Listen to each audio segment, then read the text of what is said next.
اور آسمانوں اور زمین میں اس کی شان نہایت بلند ہے اور وہ غالب ہے، حکمت والا ہے۔ وہ تمہارے لیے تمہارے ہی حال کی ایک مثال بیان فرماتا ہے کہ بھلا جن غلاموں کے تم مالک ہو وہ اس مال میں جو ہم نے تم کو عطا فرمایا ہے تمہارے شریک ہیں، اور کیا تم اس میں ان کو اپنے برابر مالک سمجھتے ہو؟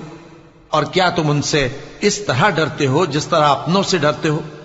اس طرح ہم عقل والوں کے لیے اپنی آیتیں کھول کھول کر بیان کرتے ہیں، مگر جو ظالم ہیں وہ بے سمجھے اپنی خواہشوں کے پیچھے چلتے ہیں۔